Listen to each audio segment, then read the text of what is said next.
Welcome to the Pistis with Us podcast, where our faith unites us in conversation. You can expect thought-provoking discussions with theologians, pastors, scholars, and all other Christians who share the testimony of God's amazing grace. We invite you to be a part of our community to share your thoughts, questions, and stories. Join the conversation. Welcome to another episode of the Pistis with Us podcast. I am your host, Raleigh Clay, and I'm joined today by Dr. Timothy Yoder, who's a professor of theological studies at Dallas Theological Seminary. He's also the philosopher in residence at DTS and coordinator of the Master of Arts in Evangelism program there. Yep, so, apologetics and evangelism. Right. I knew I was going to miss one of those words somewhere in there. It's a mouthful. Thanks for just having this conversation with me today. Well, it's my privilege. Thanks for the invitation. And we have lots of good memories of being in the classroom together. And so it's a joy to have a conversation. I speak often of some of those classroom conversations and God and the problem of evil and some of these other like really pertinent issues for all of us, not just Christians, but people in the world that are looking at if God is all powerful, then he's not all loving or all good because there's so much evil in the world, or if he's all good, then he can't be all powerful. And so just all of these issues that I think even non-Christians, non-believers are thinking through and talking through and at least in some form or fashion wrestling with. Wrestling is the right word because I think we're grappling with it. We're trying to make sense of difficult issues. And that's really what philosophy is. It's just trying to answer tough questions and trying to think through what it's all about. And we all do it. Some of us do it more kind of self-consciously and deliberately. And others of us just kind of maybe don't necessarily think of it very often, but all of a sudden we're like, why is it like that? Or, why do bad things? And that's one of the great entryways. Why do bad things happen to people? Yeah, obviously. And just that why question becomes the essence of what everybody in some way at some time is asking about the world that we can see, the world that we can feel, the world that we can that's tangible to us. But almost everybody, I've never spoken to anybody that thinks this thing is on the right course at all time. That and so everybody's eventually asking the question, or ultimately asking the question of why are things the way that they are. And when we talk about these things within a church context, I find often that people get really anxious. When you speak of philosophy or even mention some of the philosophers, and people within the church setting really get anxious about that, thinking that you're just going off the rails to even talk about philosophy. But it can be really beneficial, even to understand what they're getting at on a level that's not digging into the scriptures, because it gives us a sense of how our world is perceiving itself, and people outside of the church are perceiving the world and asking the same question and coming up from different aspects of some answers that are true in ways. And this kind of idea goes back very early on in the church of listening to philosophers, particularly the Greek philosophers. When you have Justin Martyr talking about the logos spermatikos and the seed-bearing word that God's word that creates the world has borne seed within the world, that all truth is God's truth, is a very early concept in the history of Christianity. So would you talk a little bit about how philosophy and theology intersect, or maybe a better way, how they have this intricate interplay with one another? Okay, great. All right, tons to talk about there. So let me say this first off. So the idea that we all kind of do philosophy is a big part of this. When we think of ourselves compared to animals, even animals that have some measure of understanding, that communicate at some level or do something, no other animals obviously ask the why questions, right? Nobody does. That's what the beavers don't ask why they build the dams, right? The dogs don't ask why the squirrels are so tantalizing. They just charge after them. At least mine do. But that's what we do. We ask the why question. We see the world, and then we're trying to make sense of it. And we all, that's really one of the hallmarks of what it means to be a human being, to be made, be made in God's image, is that we have this fundamental curiosity about the world, and we're trying to figure it out. And I think philosophy is a big part of that. Now, the reason why, and you're exactly right, why Christians get nervous or anxious about philosophy is actually a really good reason. And that is because for about 150, 200 years, most philosophers have been opposed to Christianity. Right. We could have a long conversation, which I don't think is what you want necessarily today, about the Enlightenment and post-Enlightenment and those sorts of things. But the Enlightenment was a big hinge. And after the Enlightenment, which was around the 1700s, people like after Hume, Kant, Voltaire, right? After them, none of them were atheists. They weren't all exactly theists, but they weren't atheists. Right. But after them, then we get the people like Freud and Marx and Nietzsche and Feuerbach and Darwin and Mill and all of these people that were really atheists or just about so, and opening up the door to all of these theistic alternatives, from romanticism to existentialism to fascism to Marxism, and then eventually we get Nazism and deconstruction, all these, and it's all a matter of people who have begun to close the door to God, trying to make sense of the world in a non-theistic way. And many of them are philosophers and other academics, and they are deliberately, specifically trying to make sense of the world without those things. Right. And so all of that stuff has been a real challenge for us as Christians. And so when people in the church, I had somebody in my family, when I told them that I wanted to study philosophy, and she looked at me and she said, "Tim, really? Philosophy? Are you sure?" And she didn't say it, but underneath that was, "Why don't you just, find a nice church to pastor? Or why don't you, because, but there's a good response to that question. And that's what you're asking me about, which is philosophy is part of our human apparatus to really make sense of the truth that God has revealed in the world. Right. And in his word, right? Philosophy is a part of how we as humans are supposed to work together. So that leads back to your question. How do they interact together? How do they, you had a nice phrase that I forgot what you said, but the intricate relationship. Intricate interplay. So let me say this about that. I believe that one of the best ways to think about God's revelation is that God has revealed himself in the Bible, clearly. He's also revealed himself in the person of Christ, and he's also revealed himself in the creation, in the world. Right. Psalm 19, the heavens declare the glory of God. Romans 1, the invisible attributes of God are clearly seen. And Paul talks about revelation in Acts 14 and Acts 17. We could go on. There's a lot of verses. Right. And so because God has revealed himself in the world, therefore it's kind of our job to use our minds to make sense of it. For instance, in Romans 1, he says, the invisible attributes of God are clearly perceived or clearly seen. And I think there's a little pun in there, right?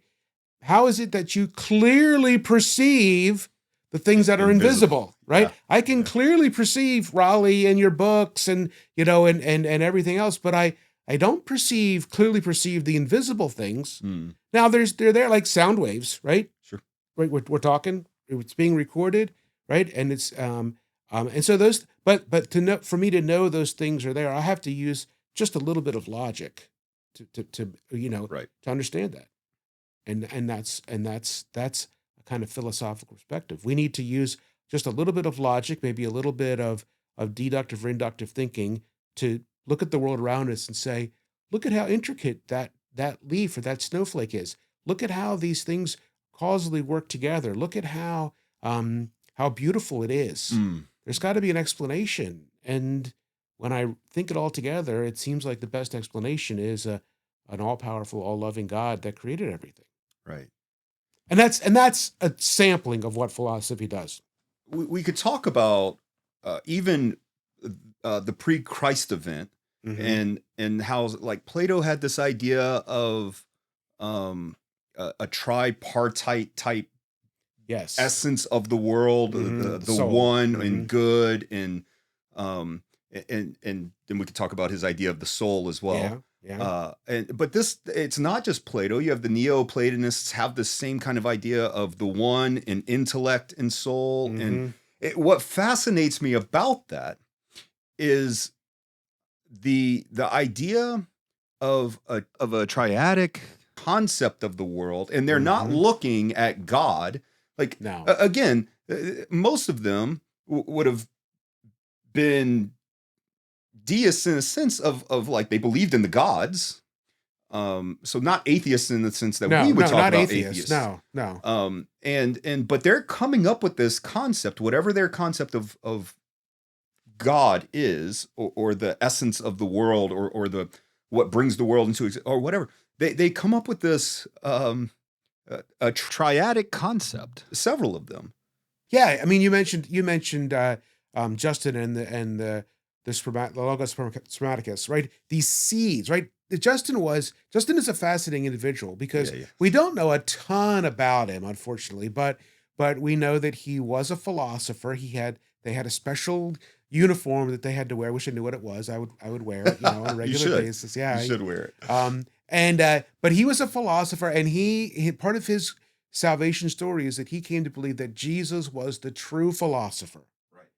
And he was very excited, and he had lots of apologetic conversations with people, and some of them he wrote down, and he thought that that there was in the Old Testament, in the Hebrew Scriptures, and also in Greek philosophy, some of these hints as to Jesus. So we're very comfortable as Christians talking about the types of the Messiah, Moses holding up the snake in the wilderness on a cross, and and other sorts of things. The book of Hebrews talks about the tabernacle and other things as pointers to the true realities. Actually, I think the writer of Hebrews uses a lot of Platonic language, the shadows of things, and it's definitely been a part of the intellectual way of thinking. Right. Both Platonic categories, Aristotelian categories, Stoic categories. Yeah, they would have been a part of and that's why when Paul speaks to the Stoics and the Epicureans in Acts 17,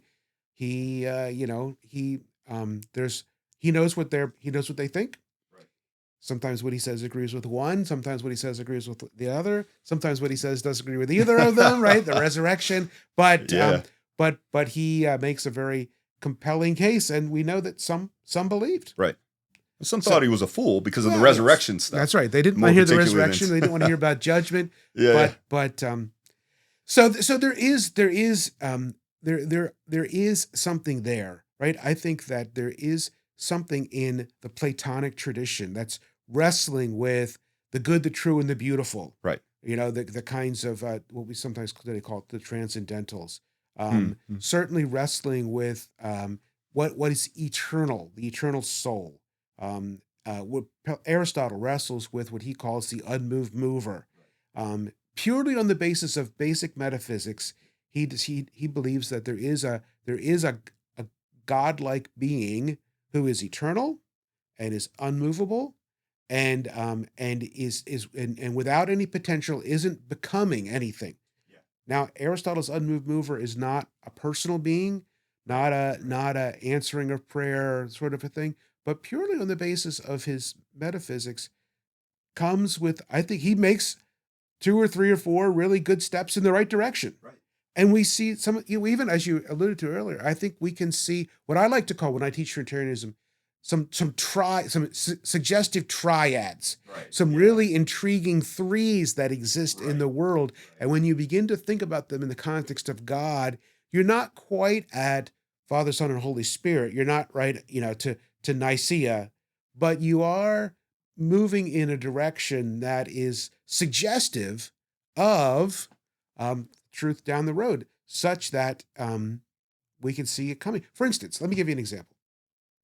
The Greeks really worried about something. This goes back to to not just Socrates, but even before Socrates, to Thales and Anaximenes and Anaximenes and some of these pre-Socratics, which we only know a little bit about because none of their writings survived.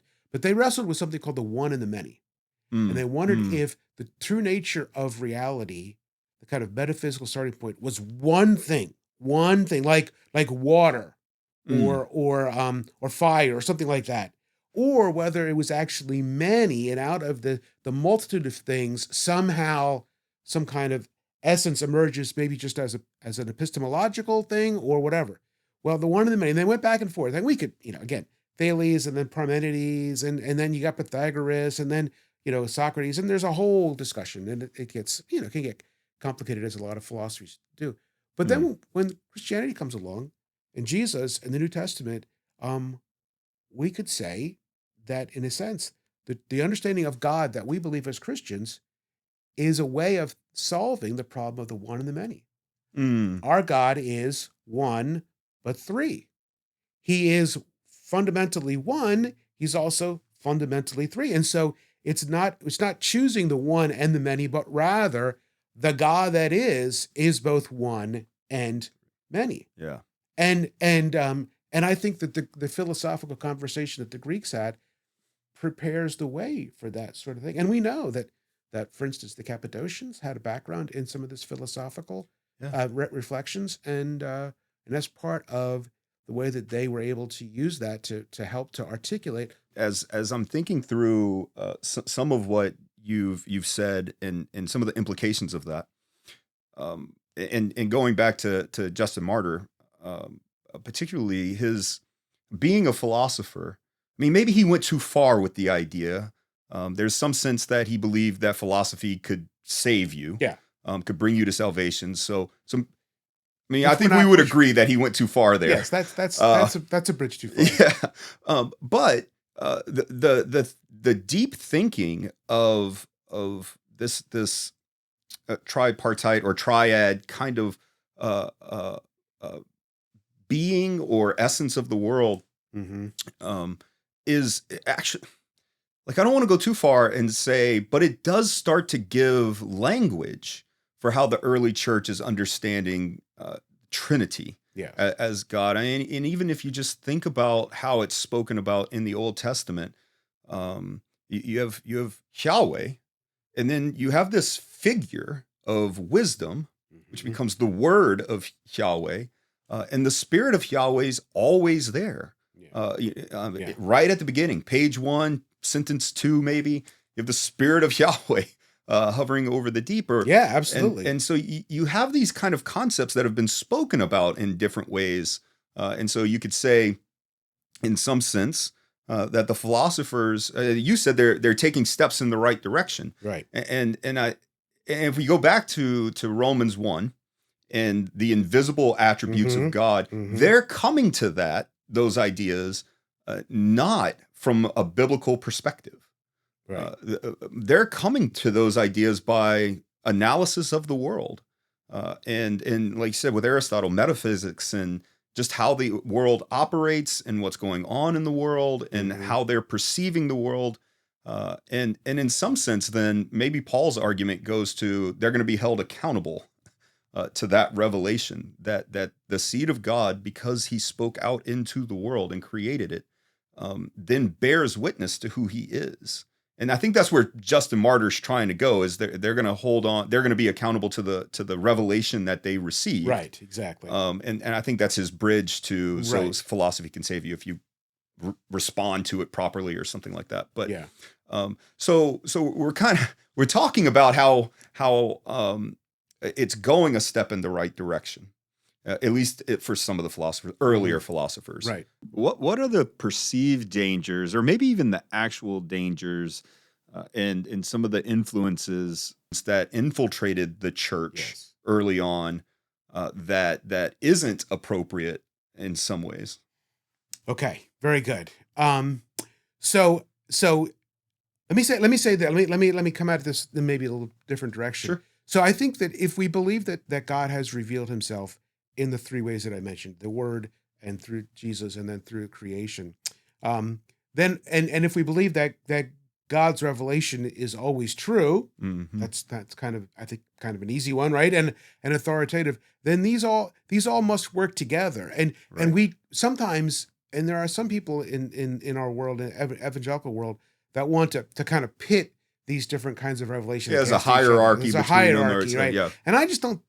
First of all, I don't see that in the scriptures. I'm with you. I don't see it. I don't see that the Bible ever says, that God's word, the Bible, is more authoritative than, say, God's revelation through creation. Particularly when it tells you to go and look at that creation so that you can understand. Yeah, exactly. So therefore, it seems, again, now this is a deduction. The scriptures don't necessarily say it like this, but I think that what we need to do is we need to take what we've learned and fit it together. Right. Fit together the things that we learn using our human reason in creation, using the scriptures that also requires our human reason to understand and to process, the things that Jesus said, which we all know are sometimes difficult to understand, and put it together to make sense of it. And so that's the process of it's the integration process. Right. Now, can we go wrong? Yes, we can go wrong. We can go wrong in a lot of ways. We can go wrong by being arrogant about our interpretations. Okay, that's a big problem. That's always been a big problem. We can go wrong by putting too much in one particular way of God revealing and ignoring the others, and getting kind of out of whack here. This was the early deists, the English deists of the 16 and 1700s, who thought that they believed in what they called natural revelation or natural religion, that everything that was true in the Bible was already revealed in creation, and the Bible is only kind of coincidentally true because all that we really need is in natural religion. That's clearly going too far. And it's not respecting all of the ways that God has revealed as being true together. So we need to be careful of that. We need to put them together. When it says that, when we see the triad, Augustine talks about, I don't know if he uses this word specifically, but this is the word that I like to use. He talks about what I think of as vestiges of the triune God in the world, right? That our God, who is three, creates, and we see in creation vestiges of these threes. We see, water as liquid and steam and solid. We see, the sky and the earth and the water, right? We see we see mammals and reptiles and amphibians. We see all kinds of threes. Now, does that mean that every three points to the Trinity and every four points to? No, not necessarily. You can go a little crazy on this, but there are some really, really fascinating and intriguing threenesses, to make up a word, triads, that I think should point us back to the reality of Christ, right? It's like this. This is maybe a little bit of a stretched analogy, but God, who creates everything, leaves not his fingerprints, but his breath prints all over everything. Yeah. And those breath prints is a Trinitarian dynamic. And when we see those, it should call to mind our God who is three and one at the same time. So what would you say for people listening that maybe aren't so acquainted with philosophy, of a philosophy that has crept into Christianity that isn't Christian? Yeah. Like whether it's, that was Plato, not Paul, kind of type stuff. What would you say is one of the most predominant ones, just to give an idea of how important it would be, or that it could be so important for us to understand the philosophers, to recognize when things have just like crept in there unnoticed for some time, maybe, or something like that? That's great. That's a great question.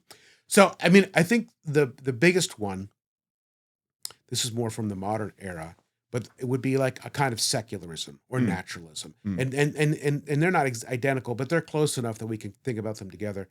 Secularism basically says that we can develop a thoughtful, fully developed worldview that just leaves God out of it. Yeah. And the main version is some kind of naturalism, that everything that is real reduces to something that comes from nature or is made of matter.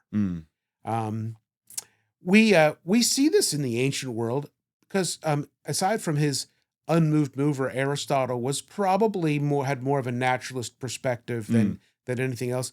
Plato is a little bit more inclined to think about what we might think of as spiritual realities, the soul, for instance. Right. But neither Plato or Aristotle had much time at all for the Greek gods, that Zeus and and Aphrodite, and they didn't Athena. They didn't care much for them. So, but another mentality from the ancient world is some kind of Gnosticism that puts the natural and the spiritual kind of in competition, elevates the spiritual over the natural. In some ways, it's kind of the opposite of naturalism, right? But this kind of Gnosticism, which did plague the early church and even shows up in the New Testament in places. Could you give an example of that so people know that aren't familiar with Gnosticism? Maybe an example of that. That is prevalent within the church, either early or in our time, even better. Yes. If you can think of something good. Yes. So in the ancient world, one example of Gnostic thinking was to think that that the spiritual was higher and closer to God than the natural, and in most extreme versions, it thought that everything that was a part of this world was actually evil and flawed, and it's only God that was really pure, and so therefore, the things that are very natural for us to eat and to drink, to marry, to have children, right? That they thought that these were somehow flawed and bad. And so in some ways, the kind of monastic tradition in the early church has its roots in this kind of divide, right? Now, there are things about that's a very overly generalized statement. There's things in monasticism that are okay, but I think that one of the drivers for a kind of living in monasteries and renouncing possessions and certainly marriage and children was this notion that somehow to live like a quote normal person and to get married and to have relations and children and to enjoy those was not God's ideal. And we still it plays out in our world today. Certainly, the Catholic Church still has that kind of tier to some degree, and I think it plays out in our evangelical and Protestant churches. People think that, well, I'm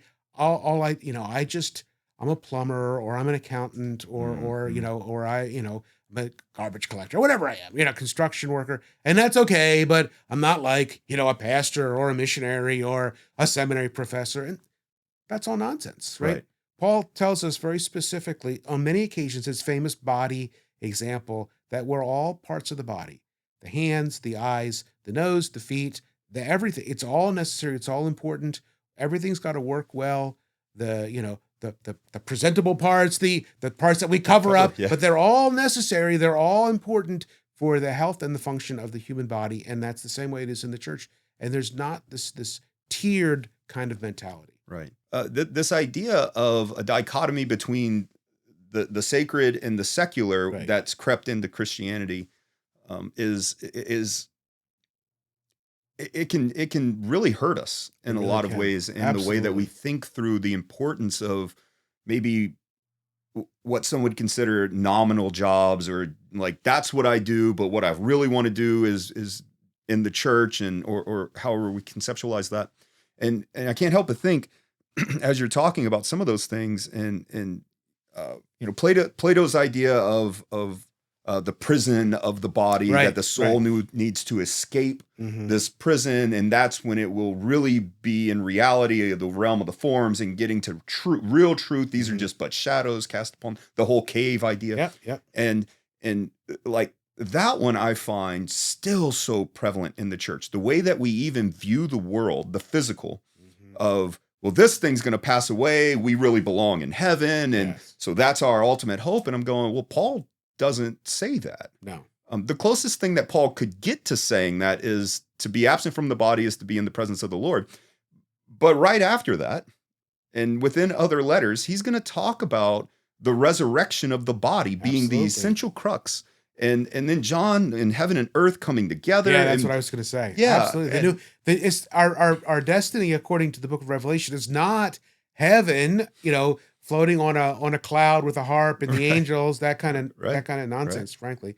No, the reality is the new heaven and the new earth that Right. are going to be created, and they're going to come together. I think that we are going to live um, as we do today, but without sin and without end. Yeah. And this kind of tiered mentality, which you're right, is completely shot through all of Plato, Yeah. Yeah. and the Gnostics, Right.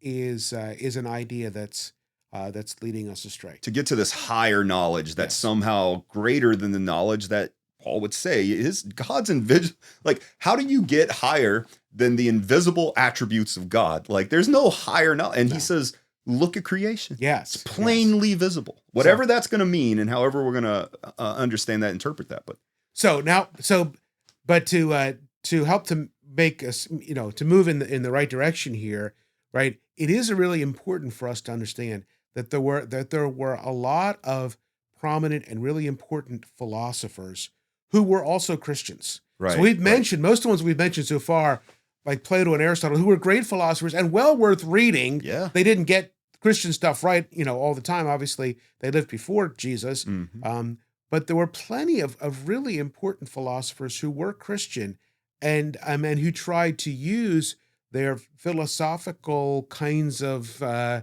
inclinations and skills and gifts together with theological ones Right. and work together. And there are three that are really, really important in this regard, and that's Augustine and Anselm and Aquinas. Yep. Right, three A's from the Middle Ages. They were all Catholic because that was what the church was at the time. Right. But Augustine lived from 350 to 430 roughly. Mhm. Anselm lived in the 1000s and Aquinas in the 1200s. They were, each of them was definitely a theologian. And now maybe I can give a definition of what I think is Yeah, this would be a good time distinguishes for that. theology and philosophy. Yep. I think theology is what happens when you are wrestling most primarily with the revealed word of God. Mm. When you're interpreting the Bible and trying to make sense of it, to think through it, to integrate it together, I think that's theology. Okay. When you are wrestling with God's revelation through the natural world, I think that's philosophy. It's Okay. also science and math and a number of other academic disciplines, right, that are rooted in that kind of general revelation, general in the sense that it's made known to all people. It's not specific in a book like the Bible, but it's available to all people all the time. And we just means that we have to use our mind and our reason to think through it. So I think that philosophers are wrestling with difficult questions, and they're trying to answer them using the resources that come to us through our mind and through the created order. Mm. And theologians are trying to understand what God has revealed to us in the scriptures and make sense of it. Now, these are not hard and fast categories that you Right. never go across, and which is a good thing, because Augustine clearly, as a bishop, is preaching the word and interpreting, and he's writing about original sin or grace or predestination or the church and all these sorts of things. But he's also thinking really hard about philosophical issues. Mhm. It was, in fact, his reading of the Platonic and Neoplatonic tradition that helped him to get saved. And Right. so his confessions, at the end of it, the last three books are all about the philosophy of time. Yeah. And his book on the freedom of the will is about the freedom, our ability to make free choices, and the will, and those sorts of things, and a number of other things. So he's both. Right. Anselm is both. Aquinas is both. We go further on in history. We get somebody like John Locke, who was a very prominent philosopher, wrote important treatises on epistemology, on rights and government. Was also a Christian. Wrote a book on the reasonableness of Christianity. Pretty good book, except he was a bit of a Unitarian. But other than that, there's a lot of good things in it. And we could continue. George Berkeley was a philosopher on the time of David Hume, and a Christian and a bishop in the Anglican Church. And actually, today we live in a real revival of Christian philosophy. Right. Some of the best and brightest philosophers living are Christians. Yeah. Alvin Plantinga, Yep. William Lane Craig, Richard Swinburne. These are really, really important and profound thinkers who are very Christian. And so their work is not easy.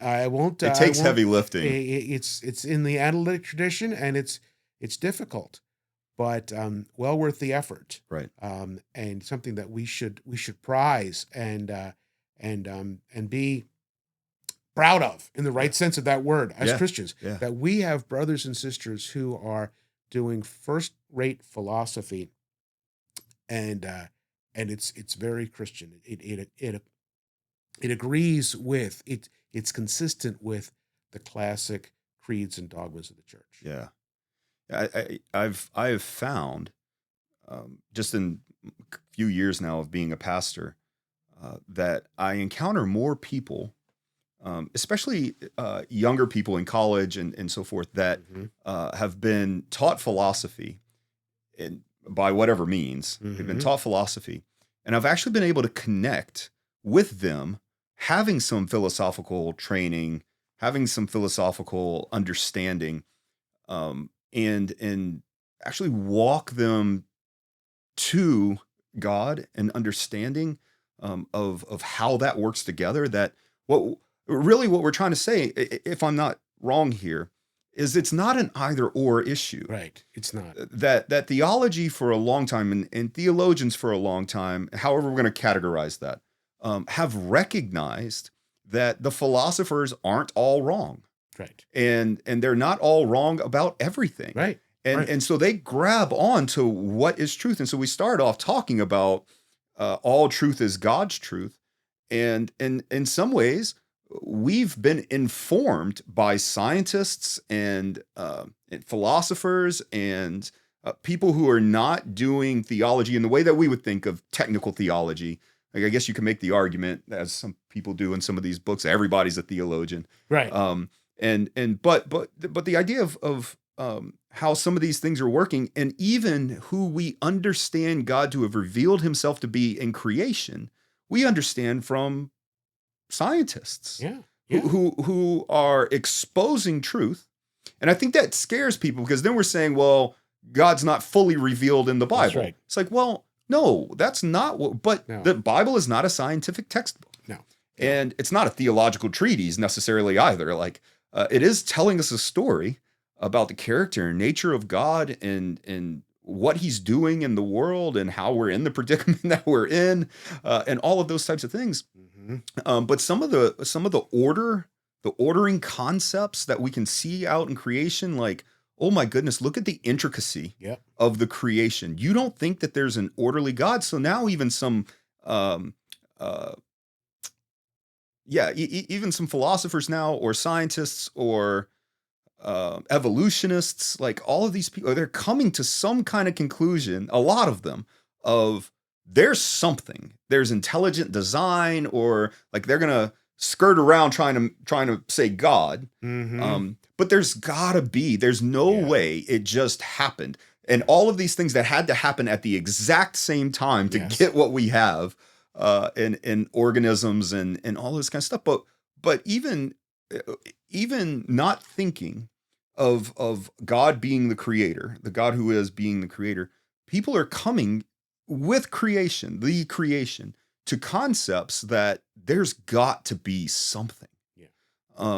That they may not get to God in that something. In fact, I think our proclivity is to not get to God, because then we're accountable in some form or fashion. Yes. But the idea that we just throw it all away and say Bible only is a false dichotomy of how we understand the God who has revealed himself through his word, through his world, and the word in the world, as our good friends have so poetically put it. That's right. And just understanding how beautiful it is that God would condescend to reveal himself, not just in one way. He's too complex for that. Yes. That the Bible is particular revelation is like, yes. That doesn't make it hierarchical. No. That the creation and Jesus himself being the one who reveals the Father, like, and then trying to grasp a hold and hold those things together, that we don't have to throw away everything the philosophers said. We don't, like, frankly, I read theologians I don't agree with. Right. So Yeah. Yeah. Well, some of it is this kind of intuition that, well, then if we're going to say that there's truth in the natural world, and if there's so that the philosophers, the scientists, the mathematicians have access to, therefore, then we must be saying that everything that they say is true. Yeah. And that just that doesn't follow. Right. So and actually, this is you asked some of the challenges with studying philosophy, and one of them is that philosophers tend to be just a smidge arrogant. Mm. Yeah, because That's theologians aren't. No.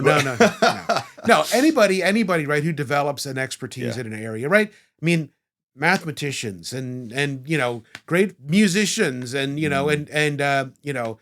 first class, all-star ball players, right? I mean, it's very human to have an ego and to lead to pride and arrogance. And it shows up in philosophy, in philosophers being overly optimistic about their own abilities to explain the world. Yeah.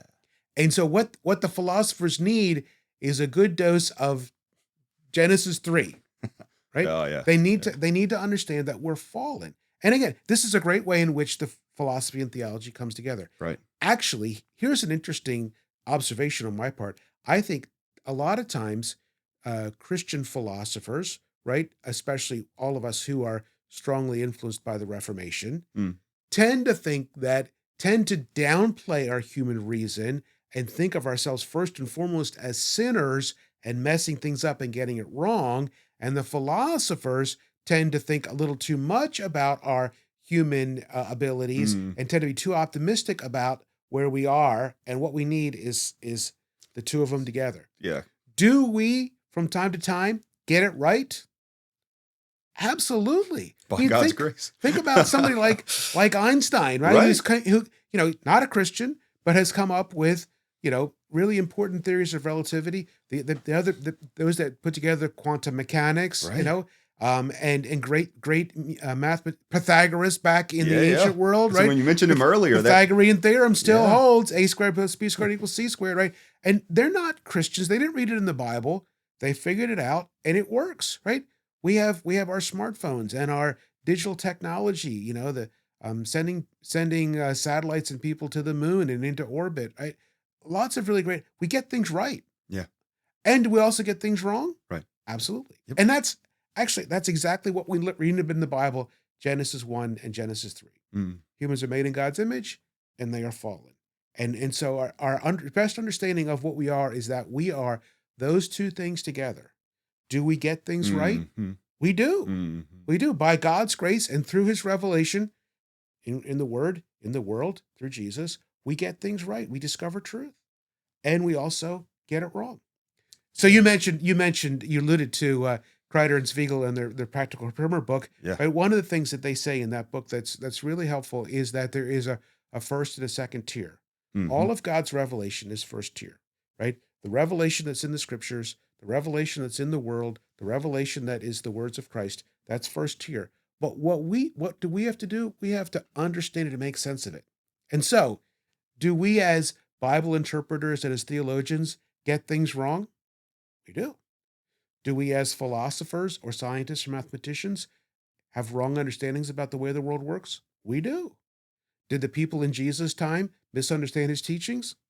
Yes, sir, Mr. Pharisee, right? Yes, Right. They did. But does that, so we make mistakes, but we also sometimes get it right. And that's our human predicament. And so part of what we have to do is keep working together, thinking and reflecting and recognizing, you know what, that one is wrong. Let's get rid of it. This one, though, is right, and let's keep it, and let's bring it together, these other true things, and have a more construct a worldview that is growing and getting deeper and better and richer as we do all of these things together. Yeah, I think that's crucial for us to understand in both the full approach in humility Yes, on both sides or on all sides of this thing.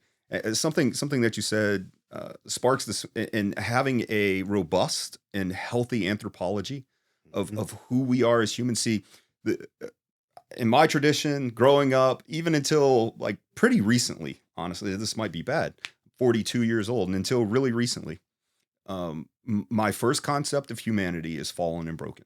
Yeah. Um, here, yeah, within the last few years of really trying to understand who we are, my perception and understanding has moved some. That first and foremost, we are the image of God. Mm-hmm. First and foremost, Yeah. before being fallen, before brokenness and sin and evil and all of that stuff came into the world because of our Mm-hmm. will to bring it about, we are first and foremost the image of God. Yep. And by that understanding alone, that yes, our intellect may be broken, but that's not the first thing that our intellect is. No. Necessarily. That God has planted within us an intellect to understand, to reason, to rationalize, to understand truth, to deduce and extrapolate and all of these beautiful things that if we really were to say that the human intellect is completely broken by the fall, we would never get to truth. Yes. And I find it really interesting now that we mentioned, like, yeah, theologians get it wrong, biblical scholars get it wrong, we as people get it wrong in the Bible.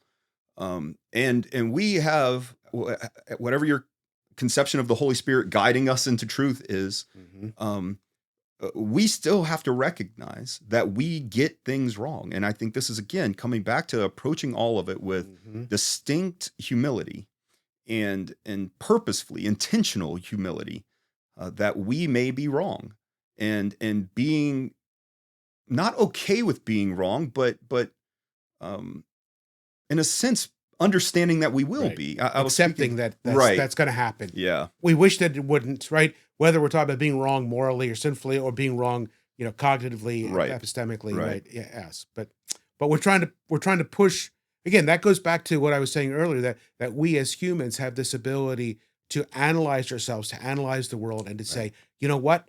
I was wrong there. I came to a wrong conclusion, but I can reject that and replace it with something that is truer, and work towards even as we in our sanctification try to replace the sinful parts of ourselves with that which looks more like the fruit of the Spirit. Yeah. I was speaking with Dr. John Walton. I don't know if you're familiar with his I've read some of his books. He came on the podcast a little while back, and so I was speaking with him. He wrote a new book, Wisdom for Faithful Interpretation, Okay. Something along those lines. I always get book titles wrong, so everybody has to give me grace there. But So his idea for that is he's trying to get it right. He wants to come to truth, but he says, more importantly, he's trying to be faithful. And because that gives us then the freedom, so to speak, to admit that we're wrong. If everything that we say, and we pound the podium or the desk or whatever, as pastors or professors, that I'm right, well, that doesn't give you any room to be wrong. Right.